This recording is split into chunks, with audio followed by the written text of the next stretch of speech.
Morning, everybody, and thank you for joining us. I'm your moderator, John Leslie.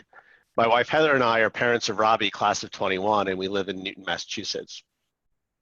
Along with Marita and Doug Dubitsky, we're co-chairs of the Pomfret Parent Executive Council, which is sponsoring this morning's event. The PPEC is the voice of Pomfret parents everywhere, and we have a threefold mission. First and foremost, we attempt to better connect you with the school leadership.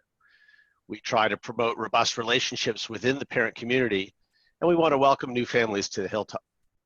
This morning's TimTalk is the latest in a series of informal town hall style webinars for parents, and the format's pretty simple.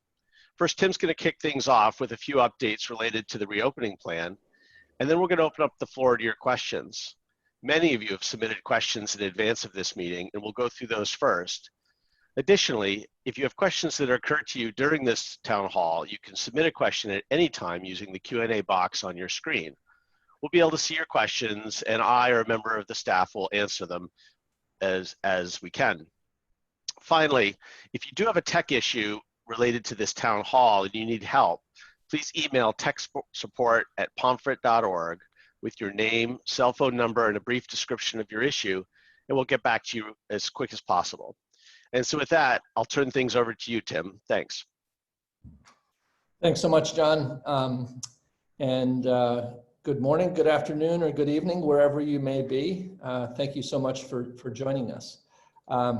This TimTalk is probably misnamed. It should probably be a Pomfret Talk, given that there are lots of people who are going to be sharing the screen and sharing voice time with you all.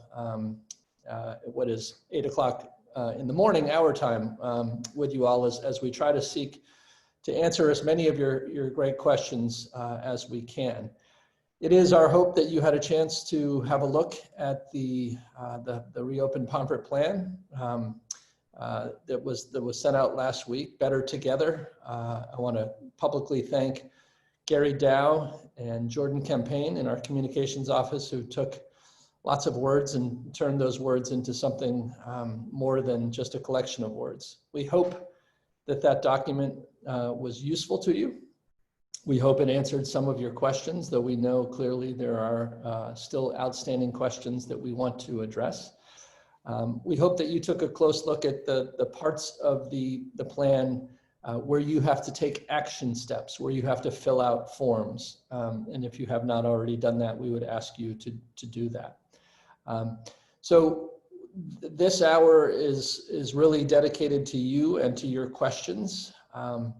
We have continued to have extensive conversations about the opening of school. COVID-19 here in the US is not settling down. It is proving to be a tricky beast for us to manage. And we are, but we are still very bullish and very positive about reopening our campus to both international and our domestic students in just a few weeks. And so with that, John, I think it's best if we focus our attention on student questions, or not student questions, parent questions. And please understand that as the questions come in, I will direct them to the appropriate administrator who can best answer those questions. So thanks for leading us through that, John. Sure, Tim. Yeah, so for this morning's call in particular, we have many families who live overseas, and as such, the distance learning aspect of Pomfret's reopening plan is of particular interest. And there's a whole series of questions that parents have asked, but maybe I'll open with, if I think back to the spring, when the school had to close suddenly and faculty did an amazing job of sort of quickly putting together a robust program that was largely asynchronous. With reflection and with the opportunities to learn from that experience, Pomfret intends to add a synchronous element to the program, which I think will be welcomed by all the students, but it does present a challenge for our international parents who might be in different time zones. So maybe you can talk a bit about that distance learning plan and the new synchronous elements of that. Sure. And Gwyneth Connell is the director of the Grauer Institute, and Gwyneth was the chair of the Academic and programming working group of the reopen plan. So Gwyneth is ideally positioned to tackle this question and to try to unpack those good concerns and questions. Sure, thank you so much. What an important question. Our synchronous component will certainly involve at a minimum weekly contact with teachers and with a subset of classmates, and most likely somewhat more frequent. What I can promise is that we will not make your children get up in the middle of the night to attend class virtually alongside their in-person classmates.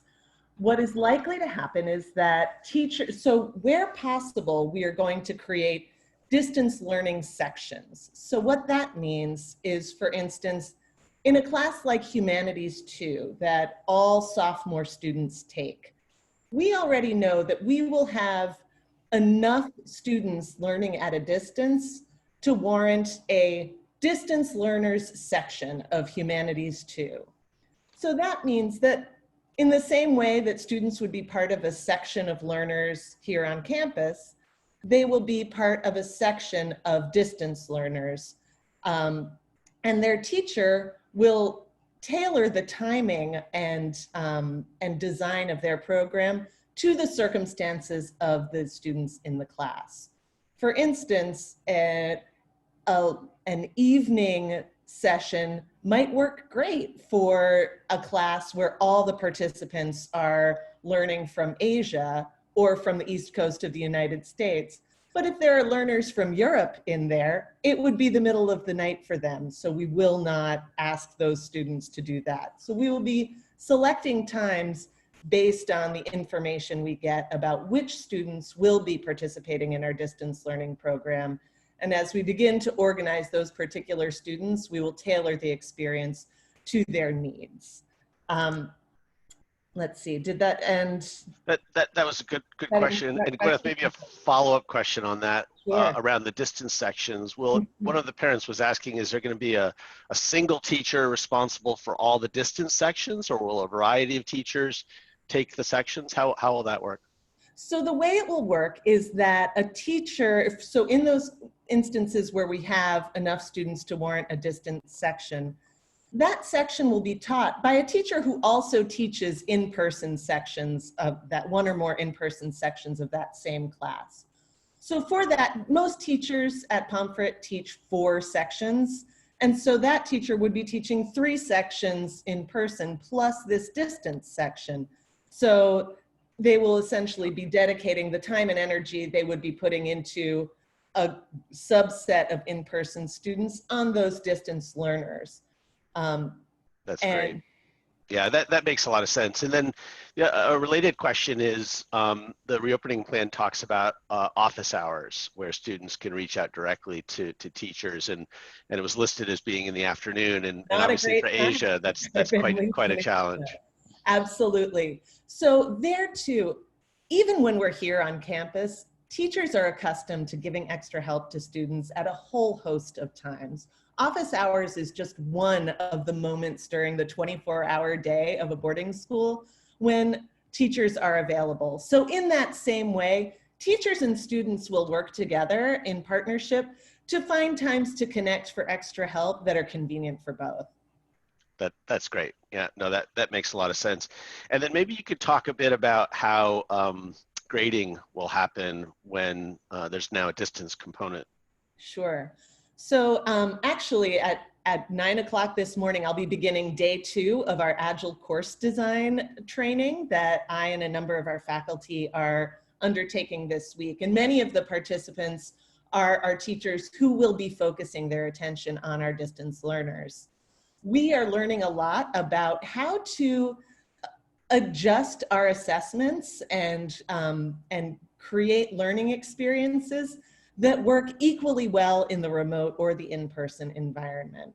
And thus, we will be able to assess and evaluate student work in an equitable way, whether students are here on campus or somewhere else in the world.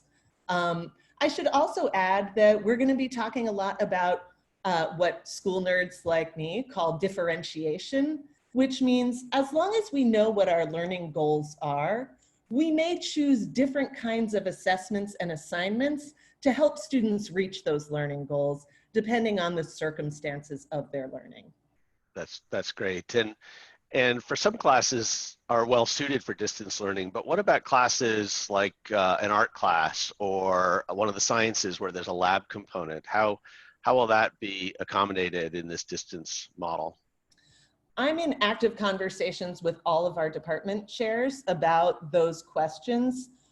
We want to make sure that our distance learning students have access to as much of the course catalog as is practical and is doable. We may select certain courses to really focus on design for distance, and we'll communicate with our students individually as we see what electives they signed up for. Maybe a student who signed up for Ceramics 1 may say, I thought I was going to be on campus when I signed up for Ceramics 1. Maybe I'll put that off until the winter term and get my digital art requirement handled this term instead. That said, our art department, our science department were extraordinarily flexible and creative last spring. And so I know that one way or another, we're going to be able to meet the learning needs of all of our students. Thanks, Gwyneth. That makes a lot of sense. And Tim, maybe a question for you is if there's a family that wants to opt to start in the distance learning mode or has to, how do they inform Pomfret? Do they have to tell you that they're doing that, or they just show up? What's the procedure there? Oh, Tim, you're muted. You're on muting. Sorry. We would prefer that they tell us. And Don, I'm not sure if you'd like to take this opportunity to share specifically how we would like them to do that. Sure, thanks, Tim.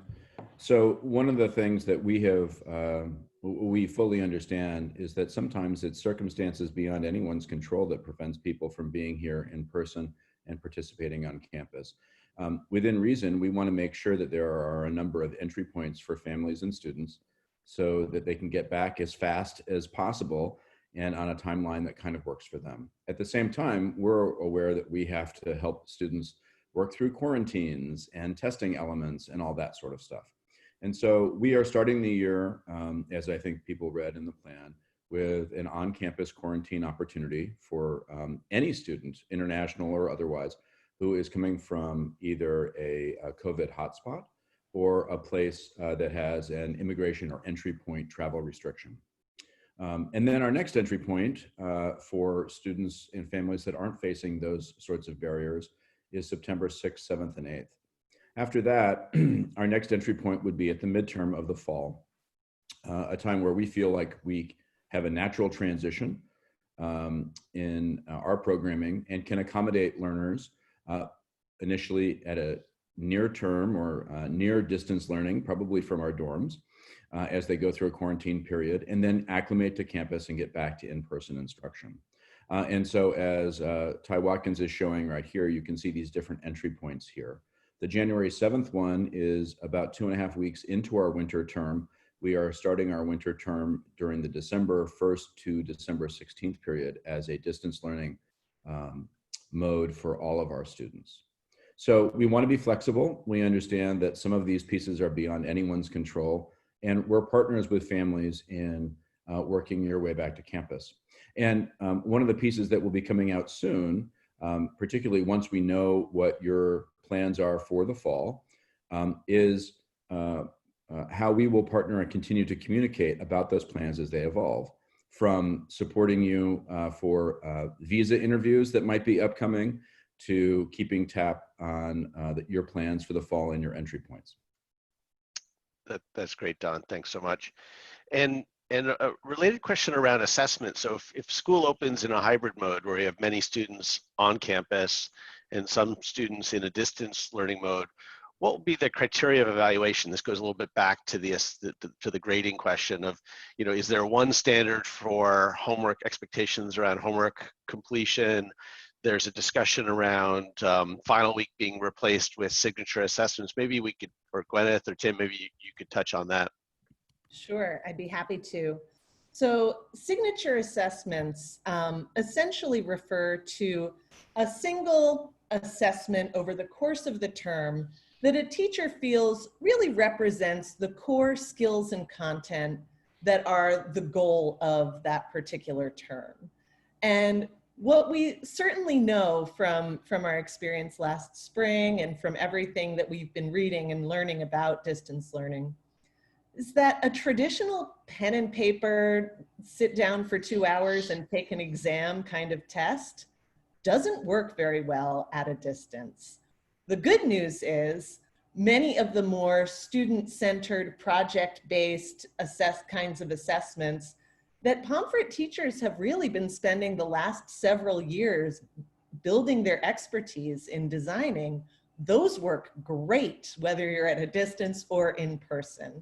So the more, the sort of the higher up you are in terms of the complexity of your thinking, it's one thing to just take a quiz where you're recalling information, but the really high level cognitive skills that we're trying to elicit from our students, those are great at a distance or in person. Creativity, analysis, original argument, those kinds of things can happen no matter where a student is. And so we're really going to be encouraging our teachers to take advantage of this opportunity to do something besides a traditional exam to determine whether their students have mastered the skills and content that are the goals for the term. That's great. That's really helpful. And Tim, maybe a question for you that actually both our domestic and international parents have is around athletics and distance learning. So what are the requirements if students are working remote, or when students are remote? Because I think there'll be periods of the year when pretty much everybody will be working remote at some time or another. What are the athletic requirements that Pomfret will expect in that distance mode? We understand that the range of opportunities that people have is tremendously varied. That people who live in perhaps in the suburbs may have access to playing fields that someone who lives in the heart of a city may not. As we move forward with decisions around afternoon programs, it's the hope that we will use our athletic trainers to develop programs that will be made available to our students internationally, or even those domestic students who can't arrive on campus. It's a little more complicated to mandate a specific program given the variety of physical circumstances that people will be living in. It is always our hope and it is our belief that exercise enhances thinking and academic performance, and so we will encourage that. But we will not have a required afternoon activities program every day for our international students or for our students who aren't able to make it to campus. Again, we'll offer programs, and we will offer opportunities for students to engage, whether it's in perhaps in yoga or fitness training, and certainly individual athletes who have a specialization in a particular sport can be in touch with their coaches, the head coaches, to get training input and training suggestions from their coaches. But that's probably the direction we're heading. Okay, yeah, that's very helpful. And so we have had a ton of questions about distance learning, and I imagine as the next couple of weeks there'll be more. But equally, we received a raft of questions around what we would call health and safety. In particular, lots of questions around Pomfret's requirement to have a negative COVID test 72 hours before arrival. Number of parents have expressed concern that it might not be possible to either get the test or get the results of the test within 72 hours. So what happens if I have my child who's taken the test, but 72 hours have passed and I still haven't received the response. Do I have to delay arrival, or what is Pomfret's stance on that? Well, I'm going to turn this over to Brenda. We recognize, and we every day we see the conundrum or the challenges around getting tests. It becomes more and more clear to us, and so we have a policy that we've outlined in the plan, and we're working to refine the plan in ways that will make it more user-friendly for our families. Brenda Bullied is our director of facilities, and Brenda chaired the working group on health and safety. So I'm going to ask Brenda if she would speak to that question. So reiterating what Tim just mentioned, we are looking at the timelines and working with our medical director to look at potential extensions for timelines, but we are still requiring a negative test to gain access to campus. I think that's important to note as we move forward. We will be sending a follow-up communication, and that will indicate a way or directions to apply for a hardship so that we can understand what people might be dealing with in different countries and different areas in regard to the testing requirements. So just to expand on what Brenda said, we've said that we expect a negative result from within 72 hours. It is likely that we are going to expand that 72 hours to something much longer, but we're working on the details with our medical team, and we'll provide those answers to you as soon as we've made that modification. That's great, Tim, and we understand the uncertainty that surrounds all of this, so we appreciate all of your efforts. Around that proof of negative test, is it sufficient for a student to just bring evidence of that test, or do you expect that to be submitted before they arrive on campus? What's the procedure for that process? Go ahead, Brenda. I was going to say that should be submitted into Magnus Health. That's what we're asking for, and there are directions for that within the opening plan. Okay, yep, that makes sense. And then if a family has filled out, say, like intent to return, and then their circumstances change, how much flexibility will Pomfret allow around that decision? Like, how much advance notice do you need in the event that circumstances change around return to campus? So what I'll say is that the more complicated change is moving from online or distance learning to on-campus learning. A student or a family who decides to do on-campus learning can change that status at any time, simply by informing Wes Jenkins, who's the Dean of Students. Wes, is there anything more you want to say on that front? It's pretty straightforward, I think. Yeah, so a student status can easily shift out of, it could be maybe you're worried about the state of things in America, you just want your child at home, you can easily switch them over. The re-entry points is the tricky part because every student re-entering is likely going to have to go through the same standards of entering now, which means coming with a negative test, potentially quarantining based on where you are. And once school's in session, it becomes a little more difficult to quarantine since all the spaces are filled on campus. And so in terms of quarantining, that might result in having to utilize a guardian or a nearby location. But it's something we're looking at, particularly once we have a better understanding of how many students are choosing distance learning. If we're able to open up a space on campus to quarantine students, we'll do so. Keeping that in mind, these difficulties continue to present themselves. But any type of communications about change of status should be going through me, and I'll work with Don Gibbs to kind of make sure that's communicated so your student can seamlessly shift out and be immediately put into distance learning or have their room ready and be ready to register if they're coming in during one of the entry points. That's great, Wesley, thanks. And some of our parents of residential kids have questions about sort of what are the expectations and requirements for day students who will be entering and leaving campus on a regular basis. Don, do you want to touch that, or Brenda, would that be better from your point? John, can you just repeat that question? Sure. So Students who are planning to partake of the residential program are required to have evidence of a negative COVID test 72 hours in advance. Is that same requirement apply to day students? And since day students will be leaving campus on a regular basis, what are the ongoing expectations for day students? So all students will be required to do a daily health check. I think that's important to note. And then for day students, they will be subject to a certain amount of testing that we do on campus to make sure that they are adhering to the same protocols as everyone else that's on campus. So, and Okay. I just would reiterate, not just students, but all employees, faculty, staff, and students are required to do the daily health check.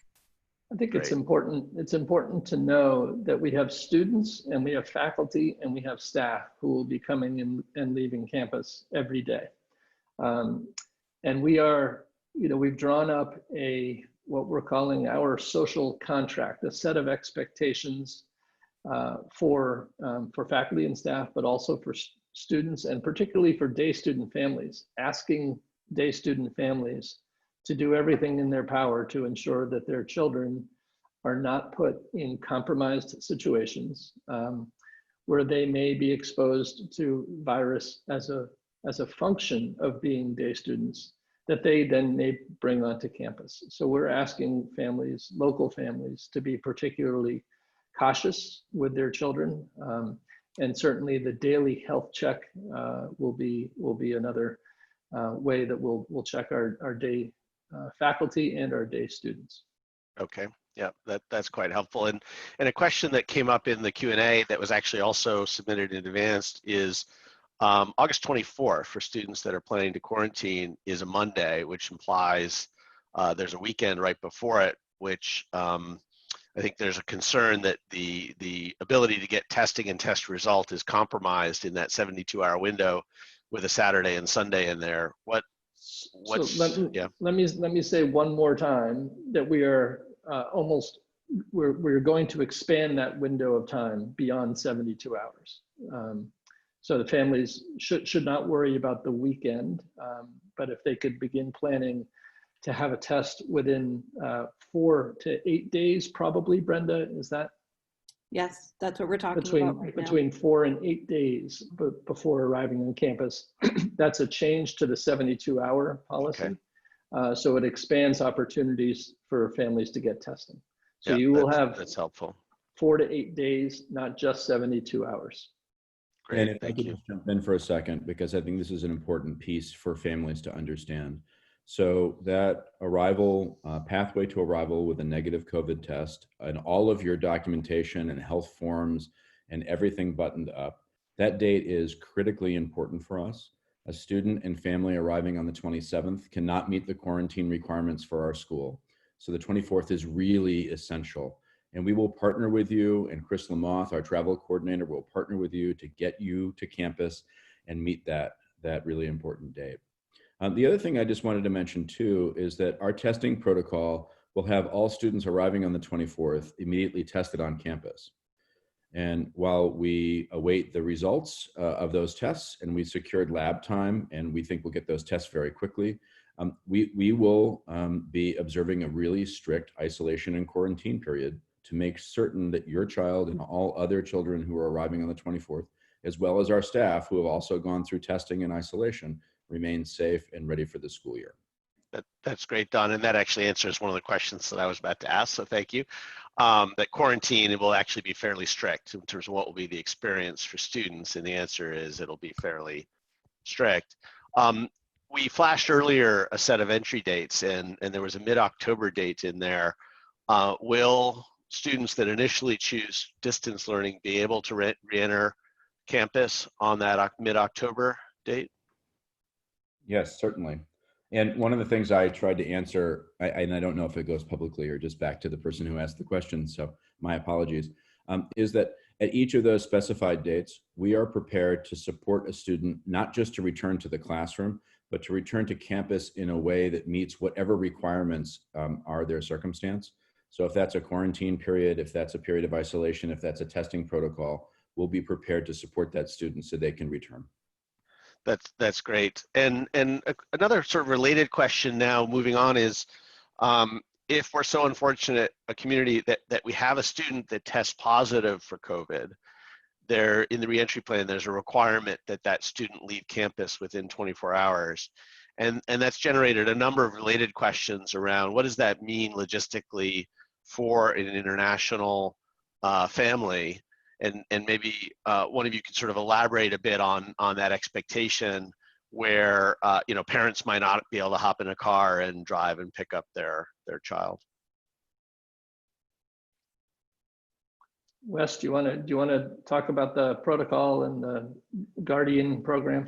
Sure. So I understand the nervousness of several people about asking a family member or friend to potentially take in a COVID positive student. I think that's a big ask. And there's an excellent company that we've recommended, along with at least 15 other great boarding schools in our region, called Student Health Advocates. This is a third-party private program that offers all the services that a guardian would, including picking a student up from school within 1 to 3 hours if we were to enact the need for a pickup protocol based on COVID positive test results. They would bring them to a couple different hotels that are run by CDC standards with a guardian there. There's also a on-call nurse to check in. So as you can imagine, most students of high school age would mainly be asymptomatic or really mildly symptomatic. However, if the student was to become in need of further medical support, they would bring them to the hospital as well, and then reconnect with us and you as the parent to reinitiate our support from that from that space. They would be relatively local. They'd be within an hour or two from us, so it would not be hard to coordinate that. They would pick the student up. They would bring the student back once the student's able to return. They would look over the housing, feeding, and all the other needs of the student. This is a program that does require an upfront almost insurance fee, in the sense that they are asking for a flat rate to enroll into their offerings. And then there's a per diem cost for however many days the student needs to be there. For many of you, this will likely only occur if your child is COVID positive, because we are allowing for quarantining at place on campus, although we're strongly encouraging anybody who's able to have their child quarantine. So this might be a good point where a quarantine comes into play when there's potential contact. It doesn't mean they're COVID positive. So maybe a family friend would like to take your child, or maybe a family member would like to take your child during that 14-day quarantine, since being in the dorms might be really boring. Those quarantine standards are pretty rigid, and so we need to make sure that those are followed based on the CDC guidelines as well. In the reopening plan, there's a link to Student Health Advocates, and they're welcome to do any calls with parents starting now for questions you might have about cost and what they offer. We're also looking at doing a webinar with them. So when you should look forward in the next week or two for a call that will be available to register, in which you can meet with the owner of the companies directly and speak with them and ask many of the questions that are pertinent to your family. That's great. That's very helpful. And if we, let's assume a bit of optimism at the moment, and we all safely re-enter in September, and we get through quarantine, and everything is going well. Are there any explicit levels within sort of the state where if the infection rates within the state of Connecticut or within the county rise above that, Tim, you would make the call to close school and switch to distance learning? So we have not been given a specific number. And in our conversation last night with our medical director, she does not have a specific number, either from the state or from the CDC. We as an institution have had discussions about having what we would call a shutdown threshold number. That is a percentage of students or a number of students or faculty who are diagnosed as COVID positive. We decided, we have, at least for the moment, decided that we won't have a precise number. but that we're going to, we recognize that the school will have limitations in managing the complexities and the logistics around having a large number of students or faculty who are COVID positive. We will communicate, certainly, when we have a COVID positive case, we will be required to inform the state of Connecticut.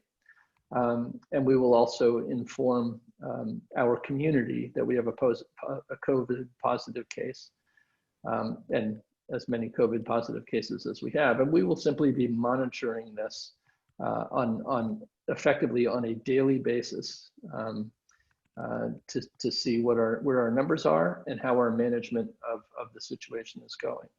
It's our hope that that we'll be contained. It's our hope that we will have obviously 0 cases on campus.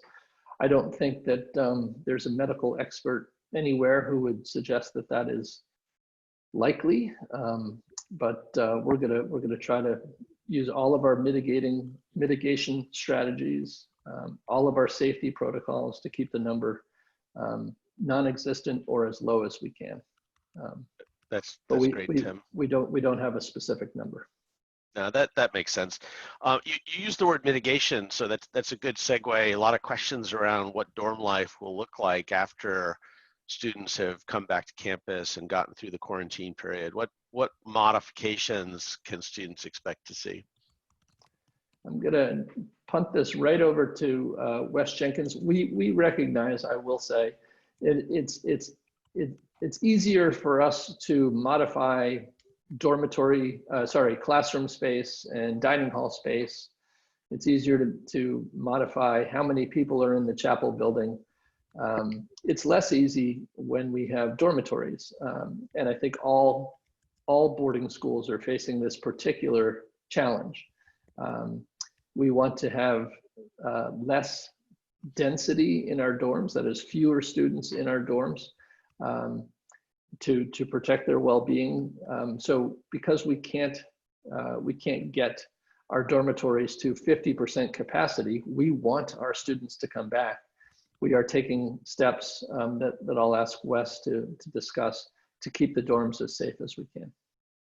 Sure. I'll also answer a question live that's in the Q&A unless somebody just answered it. But, you know, as we're awaiting the results of who is distance learning, that's going to allow us to house students in a way that does de-densify some of the dorm spaces.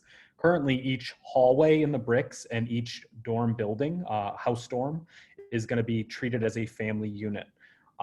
So initially our stricter guidelines really is when you leave your room, you have a mask on. The only times you don't have a mask on is when you are, you know, using the bathroom for brushing your teeth or showering, or eating a meal, or if you're outside and you are, you know, able to easily socially distance. And so those mask guidelines are going to be really important as we kind of kick off the year to make sure we're all healthy and safe. In the dorms, we're going to start out with kind of the same strict guidelines of you stay with your family unit, meaning I cannot, if I live in one dorm, visit another dorm or visit another hallway initially. I think if we get to a point after maybe October 1st where we can assess the health and well-being of our community, we can expand that a little bit and really test out, you know, maybe a student can visit another hall with a mask on, or students are able to visit each other's room in the family unit. So initially, as we're kind of checking our community health, we want to make sure students kind of have a space that is all their own, being their dorm room, which is only shared with their roommate, or if it's a single, it's their own room. We are planning to open with doubles. However, again, once I know the distance learning options, who's signed up for that, our plan would be to try to reduce density, particularly on some of our more populated hallways, such as the uppers in the bricks, which is the upperclassmen dorm. So trying to get the numbers down in hallways to, you know, 15 would be awesome. However, that's going to take a little bit of working with understanding where people are planning to start the fall, and then making sure to spread our students out in a way that promotes the smaller family unit. Does that answer the question? Yeah, thank you. And sort of a related question, I think there's a level of anxiety within parents, myself included, of, you know, how do we instill in our kids the level of vigilance that we're asking them and sustain that over time? What structures do you plan to put in place? Sure, It's that's, I mean, called that's browbeating. yeah. I think that's the question every educator is asking right now, because I think as educators, we all feel very confident that, you know, we'll be washing our hands, we'll be, you know, wearing masks, we'll be vigilant. It's the invincibility of a teenager that, and the desire to be social, I think, and that's such a major health component, meaning it is healthy for students to be social at this age. It's important for them, but they're going to have to do it under newer guidelines. So I look at it as kind of a multi-pronged approach of how to kind of work with students. We're going to have some, you know, onboarding, you know, PSA style videos to show kids how the new campus looks in terms of the new protocol as we start. Particularly for new students, we're doing like a virtual orientation, which we'll talk a little bit about some of this, but we're doing our orientation this year will be for all students, particularly surrounding health safety guidelines. We're working on signage, which would include capacity, reminders to wear your mask, reminders to wash your hands, all throughout campus. I imagine our school meetings and many of our opening communications as dorms and advisories will be really hammering this point home. We will revisit the pledge, which if you looked at the reopening plan, there is a section that refers to the pledge. And that pledge is our kind of social contract as a community. And it speaks about the we rather than the I, meaning that, you know, this is a focus on our entire community. So although you're 14 and may not even have symptoms at all, we have members of our community who are 60 who might get really sick. And so it's not about whether you're worried about coronavirus or not. It's about, are you interested in the safety and well-being of our entire community? And most importantly, for students that are returning, and maybe students that are new that had this experience at their school, it's a reminder that no one wants to relive the spring where we have to shut down a school and send people home and move into distance learning. People want to be here and be together because being together is better. And so how do we reach that goal through meeting really easy standards? I mean, COVID-19 is easily defeated with good hand washing, masks, and honest reporting of health and symptoms. And, you know, staying in your room if you're not feeling well and calling the health office. If we're able to meet those standards, I think in total, students will feel a sense of community support together working on this problem. However, on the other end of things, I should point out that if a student is unable to or unwilling to, or, you know, really pushing the boundaries on our pledge, we reserve the right to shift that student to distance learning. And there's not going to be a lot of warnings. We're going to do a ton of coaching and a ton of education and really hammer this, particularly in the opening weeks and beyond. We're not just going to do it, you know, really well in the first week and then move away from it and not talk about it again. But if a student is not following the guidelines, which are meant for everybody, we may be reaching out and saying, listen, we need to wait until the next entry point, and that student needs to go to distance learning for now and recommit to that contract and that pledge moving forward. We think this is an opportunity for students to develop a greater sense of agency, of their own agency, and accountability in a community. At a time in our world where I think looking out for other people is increasingly important. But really the success or failure of the fall at Pomfret will largely hinge on our students. And if we can, you know, if we can convince them and get them to do the things that we're asking them to do, the risks are significantly reduced.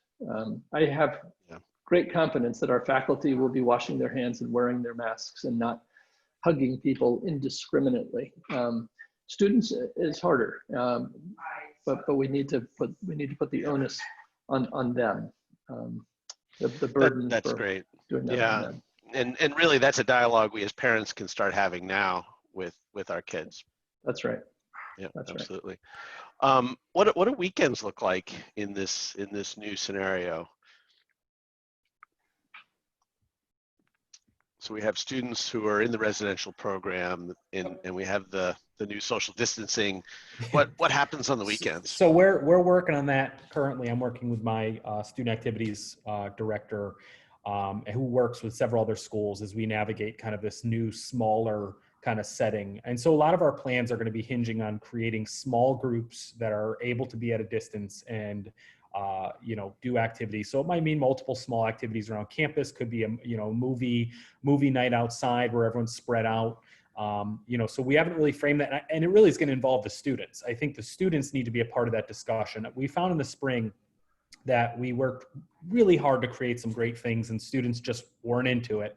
And that was even including students. But I think we need to get our our dean's assistants and our student activities, people together and really discuss what are they interested in that meets the standards and guidelines. And again, that's really going to be hinging on where we're at with the health and safety. So in the initial opening week, going to be pretty low key, really, minor stuff that's not, larger scale, but we can reimagine some of the things like a mash bucket day, which is a tradition of the school where you move around as a family unit, socially distanced, and go to different stations to do something together. So it still has that traditional feel, but it's more concentrated with your hall or your dorm. And that's why when we're looking at housing this year, it's imperative, and it's definitely top of mind for my team, is that we're looking at who are the friend groups and how can we house them together to ensure that family unit feels really great for them. For new students coming in, utilizing the survey data and the notes from admissions to know where they might best fit. So weekends right now, we're going to do our best to be creative. If we're not able to go to places like Target or Walmart, we can instruct students to do curbside pickup, and we can drive there, pick the stuff up, and bring it back for the students to make them at least have those options somewhat available. Some of it's going to be utilizing the beautiful outdoors here in the fall. Fall in New England is a gorgeous time period. We will have, spaces around campus, including a tent or two up that students are able to kind of, congregate again safely.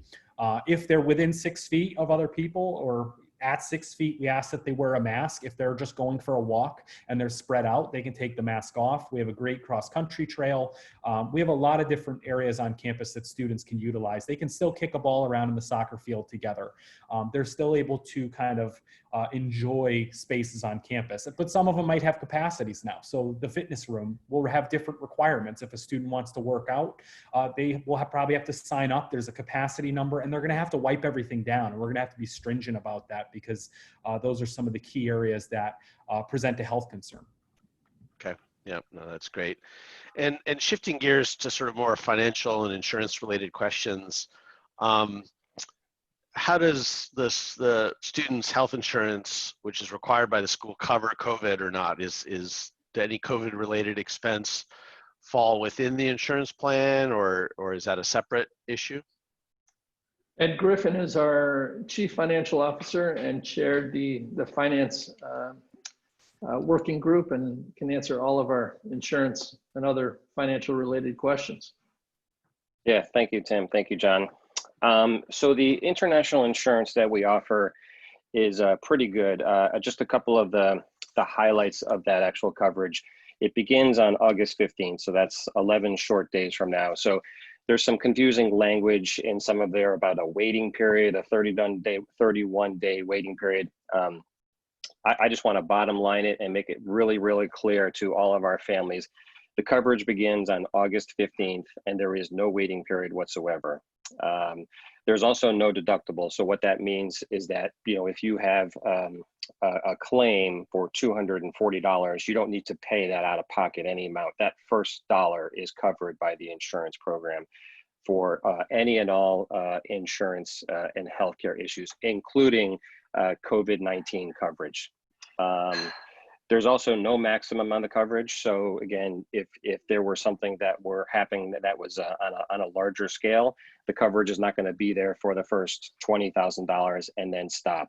There is no maximum. So the coverage will be there for whatever the insurance need is. So it's very good coverage. The one slight unknown relates to COVID-19 testing. There's some back and forth right now about whether it is going to be covered or not. I've heard both, so I'm a little bit conflicted in my answer, but it is our hope and intent that the international insurance will cover any and all of the COVID-19 testing that the school is requiring. But I just want to say as a disclaimer, there's always a possibility that that insurance claim could be denied. And that's true for both the international insurance that we're offering and any other insurance that parents are using. Just want to also add, for any families who are not purchasing the international insurance through Pomfret School and they're using their own private health insurance, it is our expectation that that insurance is going to be the primary for your student's healthcare issues. So if he or she has any issues, even COVID or otherwise, it's our expectation that your insurance is primary, and that includes for COVID-19 testing. Okay, great. Thanks, Ed. And maybe just while we've got you, a couple questions around tuition and timing of tuition payments. How if any, does the timing of tuition payments change this year for students who, for example, might elect to do distance learning, and any tuition reimbursement if school closes or if you have a distance learning family? Maybe you could provide some discussion. Sure. The main changes this year is that we've extended the first tuition due date, which was originally July 31st. We've extended that to August 7th. We wanted to make sure that you families, the tuition paying families, had an opportunity to, number one, read our plan, number two, have this opportunity to speak to the administration, and then number three, make their decision as to whether they are going to go distance learning or come on campus and have live face-to-face learning. From a billing perspective, we're billing everybody under the assumption that they are going to be here in person. Quite honestly, it just got too complicated to try to navigate who is going to be in distance learning and who is not, given the late nature of this information. If we knew this information on June 15th, we could have easily accommodated that in our billing practice that went out originally on July 1st. But knowing that there are many families who have yet to follow that next step and decide what they are going to do, we're just going to bill everybody normally, and we're using the term refund. So any family who is doing distance learning is going to be eligible for a 15% of their net tuition. So whatever their net tuition is, they will be refunded 15% for whatever time period that they are doing distance learning. So if they end up distance learning, for example, for the entire fall term, but are able to return to Pomfret School live for the winter and spring term, then at the conclusion of the fall term, there will be a 15% credit applied to their account. Now that credit can then either sit on there and be, reduce a further payment, or if the parent wants to recover that credit in terms of a payment, just contact the business office and we will do so.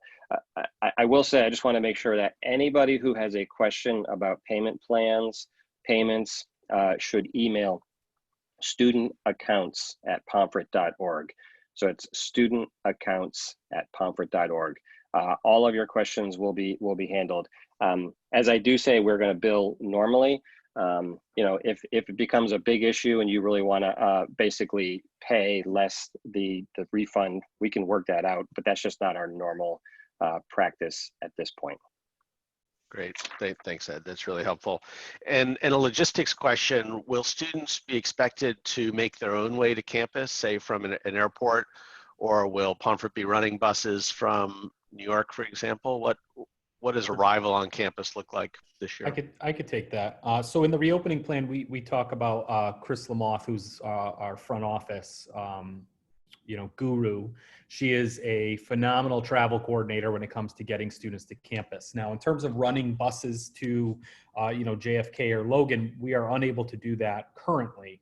Obviously, we would reassess maybe for the Thanksgiving break, depending on community health, if we're able to maybe have a busing. But currently, our stance is we're not able to assist with faculty or staff to pick up students from airports. However, we do work with a livery service called Legends Limos, which provides drivers, and they're ready and able to handle driving students to and from the airport. So Chris Lamoth is, her phone number and email are on the reopening plan. And as your travel plans are coming in and you need to coordinate, she is more than happy to assist, ready, willing, and able. That's great. So, so Tim, we've got about 5 minutes left, and maybe I'll hand it back to you in case there's any final comments that you'd like to make. I just want to make sure that we've got all the questions answered. And I know that people have been pouring in their live questions. But please, if you do have any questions while we're wrapping things up, please feel free to share those. In under 3 weeks, we are hoping to see many of your children who will be arriving at Pomfret for a quarantine in preparation for the new school year. And as I said in the video that was sent out with the plan, this is going to be a school year that does not look and feel like a normal school year at Pomfret, at least not at the beginning. We have spent a great deal of time trying to get to the bottom of every conceivable, every imaginable issue that we could face as we welcome students back to our campus.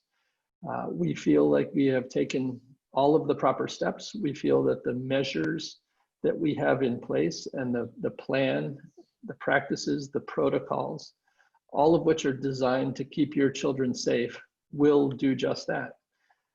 At the same time, as I said before, there is no guarantee. We can make no promises that students and faculty will not get sick. But we also have planned for that in the event that students or faculty do get sick with COVID-19. We have an approach to keep the community as safe as we can. And so we are in this tremendously complicated place of desperately wanting students back, but also desperately wanting to make sure that all of our students and all of our community members are safe. Safety is our first priority. We believe, and I am repeating a little bit of what I said in my video, that if we can bring students back safely, then we should bring students back, because we believe that the program that we offer, the Pomfret School that you all discovered in your search, whenever it was, 5 years ago or last year, holds tremendous promise and holds opportunities for growth and development and preparation for next steps for your children that they can't find anywhere else. So I again express my gratitude to you all for first for being on the call. Second, for trusting Pomfret to do the right thing and to take care of your children, which we promise we will do. And I want to extend the opportunity to have this not be the last time you feel like you can ask us questions. Please feel free to reach out to anyone on the screen. You can reach out to me. You can reach out to Don as the assistant head. You can reach out to Gwyneth Connell if you have questions about the academic program. Ed Griffin if you have questions about the finances. Wes Jenkins if you have questions about student life. Brenda Bullied if you have questions about health and safety. We all stand ready to answer your questions as thoroughly and thoughtfully as we can as we do get ready for a new school year. You know, I'm on a very empty Pomfret School campus right now, and very exciting to have that change. And though it will be somewhat strange to say hello to your children wearing masks, I look forward to seeing the smiles in their eyes if I can't see the smiles on their faces. Thank you so much for your time. I hope you are all staying safe and staying well. And we look forward to seeing your children in the weeks to come. That's great, Tim. Thank you so much. And on behalf of both the council and parents, really appreciate and thanks to your team for making yourselves available to provide this level of transparency. And so with that, we'll wrap the call. If you do have questions, please do follow up. And otherwise, thank you very much. Thank you. Bye. Thanks, Sean.